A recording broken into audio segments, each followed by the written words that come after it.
Le tocsin sonne dans les penderies. Alerte générale.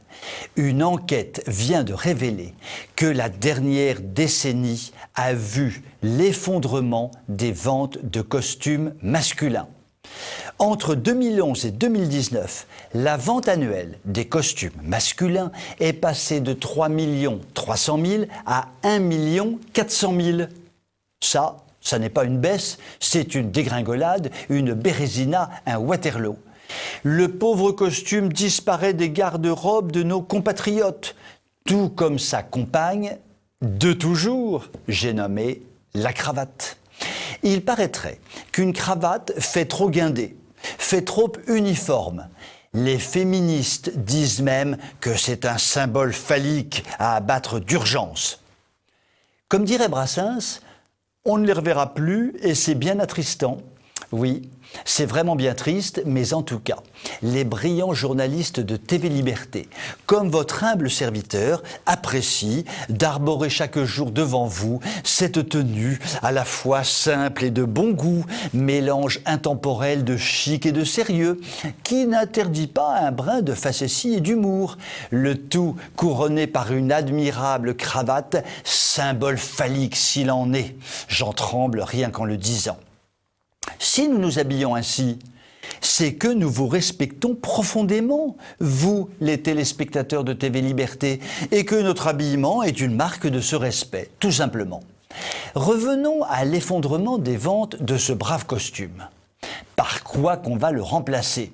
Et c'est là que les ennuis commencent, car quand tout est permis, il n'y a plus de limite.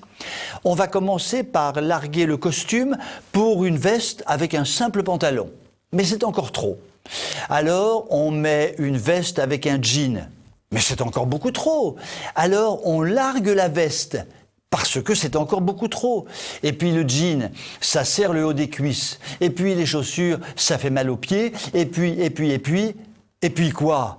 On finit tous en survêtement. Et là, c'est confort. À quand le string pour tous ? Il paraît que même pour les grandes occasions, on ne s'habille plus. À un mariage, on va en chemise col ouvert. À un opéra, on va en jogging. Au resto, on y va en t-shirt. Et pourtant, la tenue, comme on l'appelle si bien, elle nous tient la tenue. Elle nous présente aux autres sous notre meilleur jour, pas comme si on sortait de la douche un dimanche soir. Vous imaginez la France de 2030 en survêt. On s'avachit, que je vous dis, on s'avachit. Et la France risque bientôt de ne plus ressembler à grand-chose, je vous le dis. Heureusement, il existe des endroits ou des pays où le bel habit résiste. À Washington, à Londres, en Italie, en Espagne ou au Portugal par exemple, on ne conçoit pas une soirée élégante sans smoking ou sans queue de pie. Et en France, il y a des originaux qui apprécient encore de porter le costume. Soyons stupidement nostalgiques. Il y a un siècle, les hommes portaient beau le costume, toutes classes confondues. La belle tenue avait tendance à supprimer les différences. Hélas, dans la France d'aujourd'hui, continuer à porter le costume devient faire preuve d'originalité excentrique.